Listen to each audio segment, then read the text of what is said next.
Olá, o baú dessa semana vai abordar o assunto Vasco da Gama. Nós trouxemos aqui Eugênio Leal, jornalista, repórter da Rádio Tupi do Rio de Janeiro, que, ao lado de Alexandre Mesquita e Jefferson Almeida, produziu esse livro muito interessante chamado Jogos Memoráveis do Vasco. O livro foi lançado na semana passada aqui no Rio. E eu gostaria que você, Eugênio, antes de mais nada, tudo bem? Tudo bem. Prazer estar aqui ao seu lado. Obrigado. Antes de mais nada, queria que você dissesse pra gente como é que... o que motivou vocês a fazer esse livro? Se isso foi uma encomenda, se vocês fizeram essa proposta para a editora? Na verdade, o Alexandre e o Jefferson, né, que são meus parceiros no livro, são dois colegas de faculdade e colegas de arquibancada. Nós dividimos a arquibancada durante o período em que tínhamos uma relação mais próxima. E eles se especializaram em pesquisar futebol. Né? São pesquisadores daqueles que passam tardes e tardes na Biblioteca Nacional, Você sabe revirando. que antes deles... Teve gente que já fez isso. Eu sei. Aliás, né, o grande desbravador disso, né, dessa série de livros que nós temos, está aqui, né, o grande pai, né, dessa onda. Não, mas aí, leva aí. E você foi o que abriu o caminho para pessoas como o Jefferson e o Alexandre, que são realmente profundos conhecedores dos detalhes dos jogos e tudo. E eles já haviam feito outros livros, né? O Clássico Vovô, o livro sobre o próprio Vasco da Gama, um expresso chamado Vitória, o Almanaque dos Antigos Brasileirões. E eles têm muito material. E aí eles pensaram, tiveram essa ideia, olha, trabalhar em cima do Vasco, que é o clube de coração, já tinham feito o expresso. E aí me convidaram, como colega de turma, né? E também vascaíno. E aí, topa? Vamos lá, vamos sentar e vamos trabalhar em cima disso. Eu acho que a ideia é muito legal, porque é um livro em que você não tem a cronologia. É claro que ele é feito de acordo com a ordem histórica dos jogos. Mas se você quiser ler o primeiro e o último e voltar para o meio, você fica à vontade. Isso é ótimo. Você não fica preso. Esse jogo aqui não me interessa, não quero saber. Tá, vou pular, vou passar para outro. Porque acaba tocando muito no coração do torcedor. Né? O jogo que traz a ele uma maior carga de emoção, né? Aquele sentimento, nem sempre é o jogo mais importante. O futebol tem muito memória afetiva, né? Exatamente. Há um jogo que ele é fantástico para você por algum motivo e o outro que pode ser muito mais importante do que aquele pode não ser muito importante. Teoricamente, te traz um título que, historicamente, ou, né, no mercado do futebol é um título muito importante, mas não mexeu tanto. Né? Esse livro, por exemplo, 90% dos vascaínos que eu tenho contato, que me procuram para falar sobre o livro, falam sobre o título da Mercosul, que é a virada sobre o Palmeiras. Que, teoricamente, a Mercosul não é um campeonato tão valorizado. Né? Mas a maneira como o jogo transcorreu, né? Aquela virada de 3-0 para 4-3, aquilo mexe muito com o coração do torcedor. Eu acho que essa vitória sobre o Palmeiras, o 4-3 da Mercosul, acho que ela tem uma importância dupla. Primeiro, pelo fato do Vasco estar perdendo o jogo até os 15 minutos do segundo tempo. Né? Estava perdendo até os 30 e tantos, né? Ele só foi empatar. Mas 3-0 até os 15 minutos do segundo tempo, quando o Romário fez um gol de pênalti. Isso. Né? E segundo, porque no ano anterior o Flamengo tinha ganho o mesmo campeonato. Então, né? Quer dizer, isso também passa a ser importante por causa disso. Tem esse peso, mas aí acho que é o inusitado de você sair da volta por cima, né? Eugênio, você sabe que eu tenho uma relação de amor e ódio com o Vasco. Todo mundo sabe. Você me dizia agora há pouco que esse programa é basicamente sobre o Vasco. Tem muita coisa sobre o Vasco. Eu, particularmente, todo mundo sabe que eu sou Flamengo, nunca neguei isso, todo mundo sabe disso, isso é óbvio, evidente. Mas eu tenho uma relação de amor e ódio com o Vasco pelo seguinte, porque eu acho a história do Vasco muito bonita. Mas também um não vive sem o outro. Um não vive sem o outro. Esse é o grande barato do negócio. Eu vejo os caras falarem assim, eu quero que o Flamengo morra. Não, eu não quero que o Vasco morra. Não pode faltar. Isso não pode, claro. Essa rivalidade é sensacional. Eu acho isso espetacular. É isso que aumenta mais, né? É aquela chama acesa. E tem um detalhe... Futebol. Aliás, é como outros clubes, Atlético e Cruzeiro. Você imagina um sem o outro? Não. Inter e Grêmio? Claro que não. Por aí vai. E tem um detalhe interessante, que, por exemplo, quando o Vasco caiu para a segunda divisão em 2009, para mim, particularmente, foi péssimo. Porque nós íamos ficar um campeonato brasileiro sem Flamengo e Vasco. 2 jogos a menos.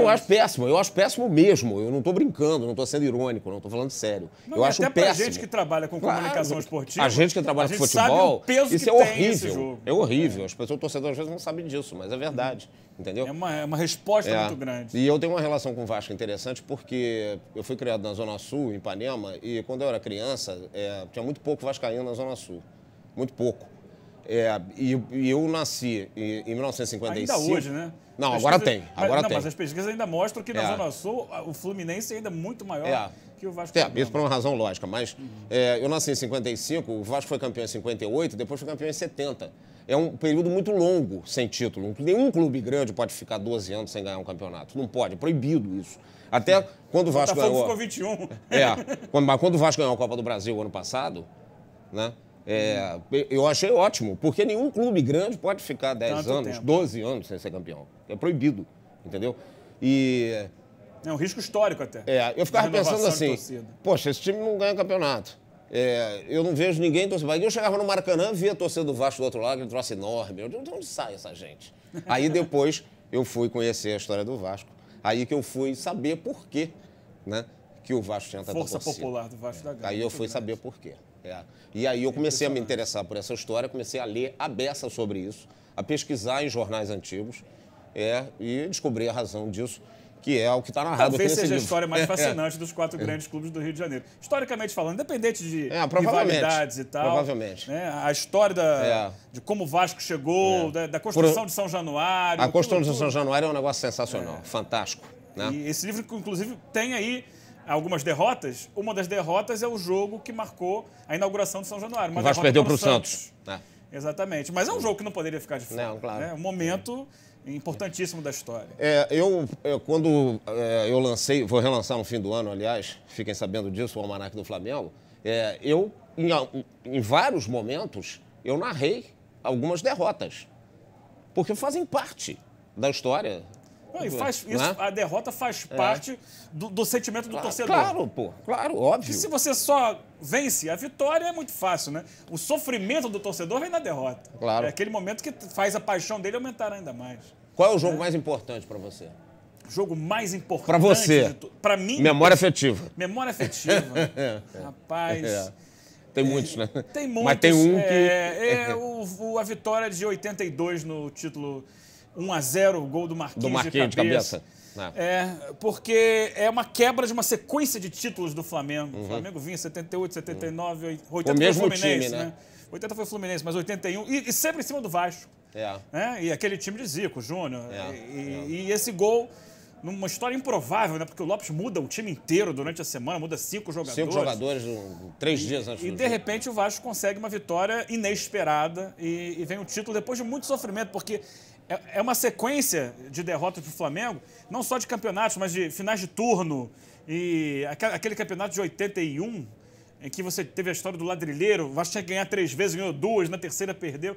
Então, é uma espécie de redenção. Esse jogo, acho que o jogo do Palmeiras, a gente não pode esquecer aqui, são jogos assim muito marcantes, né? Na história, para o torcedor do Vasco. Né? E agora, tem jogos antigos também, que são a final do Sul-Americano de 48 contra o River Plate. São jogos que marcaram, Santiago do Chile. Grandes jogos do Vasco, do Expresso da Vitória, títulos importantes. E jogos que não eram títulos, mas jogos amistosos contra grandes times. O Vasco recebeu o Arsenal da Inglaterra. Eu tenho aqui o Real Madrid. Real Madrid, né? Exatamente. Eu acho que foi a única vez que o grande time do Real Madrid de Stefano teve no Rio de Janeiro. Exatamente. E jogos se não me engano, acho que foi a única vez. Jogos que marcaram muito na época e a importância desse livro é isso, de repente, resgatar um pouco o torcedor que não acompanhou aquele momento. Os jogos mais recentes estão na memória afetiva do torcedor, mas os mais antigos, às vezes, as pessoas nem sabem. Eu acho que tem uma dificuldade, assim, de você poder identificar aqueles jogos dos anos 40, 30, 20... que a gente, evidentemente, não viveu. Eu não era nascido na década de 40, não, hein? Não me confundam. Tem certeza disso? Tenho. Aqueles jogos das décadas... Mas se você colecionava os ingressos desde... Não, deixa pra lá. De 69. 69 já é tempo a beça, hein? Chega. Mas aqueles jogos dos anos 40, 30, 20... eu já tive essa dificuldade para identificar, né, a importância de um ou de outro jogo, né? Você vai mais em cima mesmo da questão da importância dentro do campeonato, do contexto da competição. Mas é claro que a imprensa da época, às vezes, você consegue diferenciar jogos importantes pelo que se fala em torno daquela partida, né? Claro. E aí a gente conseguiu buscar alguns. E eu fiquei muito satisfeito porque o retorno tem sido excelente. As pessoas têm comentado muito positivamente, pessoas que compram e leem o livro inteiro no mesmo dia. Me liga, ó. Já terminei de ler. Não consegui parar. Não, isso é comum. Isso é comum porque isso é muito bom. Muito o sujeito às vezes está à toa e embala e vai direto. Isso é o que mexe com a emoção. Já aconteceu comigo algumas vezes, inclusive. Mexe com orgulho, com a alegria, né, do torcedor. E pra gente foi muito legal poder reviver. Eu, é claro, confesso, alguns jogos que eu mesmo escrevi. Cada um escreveu 10 jogos, né, desses 30. Alguns eu nem sabia e eu fui pesquisar e fiquei muito feliz em pesquisar e conhecer a história. Outros eu tinha visto, mas uma coisa é diferente, você vê o jogo em determinado momento e 10 anos, 15 anos depois, você rever aquele jogo, né? Buscar as informações. O jogo do Juninho, que a torcida do Vasco grita até hoje, né? Gol do Juninho, monumental. Contra o River. Contra o River, tá aí, eu escrevi a história desse jogo aí. O Juninho era reserva. Tava no banco. Tem isso, né? Tá no banco. E ele entra contrariado no jogo no segundo tempo. Tem isso, né? Ele faz o gol, o Vasco consegue a classificação com empate em 1-1. E no final do jogo, ele tá irritado. Ele dá uma entrevista, os jogadores todos do Vasco comemorando, e ele irritado porque era reserva. Deixa eu testar a tua memória. Evidentemente que quando me pedem para que eu escalhe a seleção brasileira, para mim, ideal de todos os tempos, eu só falo dos jogadores que eu vi jogar. Eu não posso falar de jogadores que eu quando me pedem para escalar o Flamengo de todos os tempos, eu só falo dos jogadores que eu vi jogar. Eu não ponho Domingos da Guia e Zizinho, porque eu não vi esses caras jogando. Eu não vi Domingos da Guia e Zizinho jogando, quero que fosse bem claro. Embora saiba da importância deles. Mas qual seria o seu time do Vasco de todos os tempos? Aí você tem isso na ponta da língua, não? Você tem que, primeiro você tem que entender que vai entrar a memória afetiva. Claro, mas o futebol é isso. De repente, um jogador que para mim marcou mais, não marcou tanto para outros torcedores do Vasco. E também aquela história de você não ter visto. Eu acompanho o Vasco efetivamente com um pouco mais de clarividência a partir dos anos 80. Então, meu goleiro é o Acácio. Começa por aí. Tivemos outros grandes goleiros depois, o Carlos Germano marcou realmente uma época, mas para mim o goleiro é o Acácio. O lateral ainda é o Paulo Roberto. Né? A zaga começa a complicar, porque tem Ricardo Rocha, tem Mauro Galvão. Coloca os dois. Mauro Galvão, com certeza. Ricardo Rocha e Mauro Galvão na zaga. Também eu adorava o estilo do Ricardo Rocha. Achava um zagueiraço. Você vai botar o Felipe na lateral esquerda. Né? Vou botar o Mazinho na lateral esquerda. Tá. O Mazinho jogou muito pelo Vasco nos anos 80. Jogou. O Felipe eu tento encaixar ele no meio de campo, mas é um pouco complicado. O Juninho tem que entrar? O Juninho tem que entrar, tem tanta gente para entrar. Giovani tem que entrar. Bom jogador. Vamos começar a Roberto, construir por aí. Romário. Mauricinho na ponta direita. Sabia. Entra na memória afetiva. Claro. Mauricinho, Roberto e Romário. Mas aí você deixa de lado tantos outros jogadores importantes que passaram pelo Vasco da Gama. Cara, esse é seu time. Você armou um bom time. Mas eu acho que é por aí. Eu acho que não tem cabeça de área nesse time, né? Tomara que esse time não jogue contra o meu. Porque eu vou perder. Você acha que perde? Hoje em dia, então... Mas se você montar o seu time com o Zico, com o Júnior, isso é outra história. Então, mas é o time que eu tô pegando aqui rapidamente de cabeça. Montando. Gente, a gente está falando aqui sobre esse livro, Jogos Memoráveis do Vasco. Alexandre Mesquita, Eugênio Leal, Jefferson Almeida. Para vocês que são vascaínos, eu acho que também para quem não é. Para quem gosta de história de futebol. Para quem gosta de história de futebol, para quem gosta de futebol, eu digo sempre para as pessoas o seguinte, Eugênio. Se você fica preso apenas à história do seu clube, você não aprende a dos outros. E tem um detalhe, toda vez que você faz pesquisa, e principalmente em jornais antigos, você acaba aprendendo muito mais do que futebol, porque você acaba se ligando em algumas coisas que você vai ver nos jornais antigos que são muito interessantes. Você vai acabar lendo. Então você vai acabar absorvendo uma cultura formidável em função disso. Um ponto de vista completamente diferente daquilo que você tinha. Daquilo que você Muda tinha. radicalmente a sua cabeça. Você vai conhecer coisas muito interessantes e muito formidáveis, entendeu? Então, gente, olha aqui. Pesquisar, estudar, a melhor coisa claro, que tem. A melhor... vocês que são mais jovens... Não, Eugênio? Vocês que são mais jovens... É muito prazeroso. Muito prazeroso. Leiam muito. Leiam. Porque se vocês não leem, vocês ficam sem saber das coisas. Eu não estou falando só de futebol, não. A mulher fica maluca. Eu vou na livraria e volto com 5, 6 livros de futebol. Eu sou viciado em futebol. Eu sou viciado em literatura e em música. Uma das melhores coisas que aconteceu na minha vida foi o fechamento aquela loja de Modern Sound em Copacabana. Você tinha prejuízo metade total. do meu orçamento. Gente, jogos memoráveis do Vasco. Alexandre Mesquita, Eugênio Leal, que está aqui com a gente, e Jefferson Almeida. Comprem e leiam, porque é muito interessante.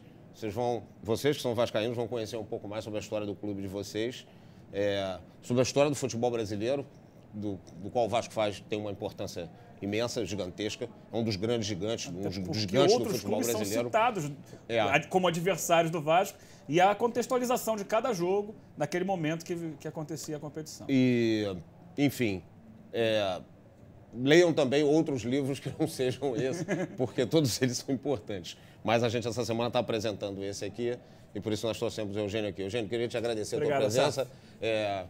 Muito bom o papo. Se a gente pudesse, a gente ficava aqui 2 dias, entendeu? Com certeza. Falando de futebol... Mas achei ótimo e na semana que vem tem mais baú. Até lá.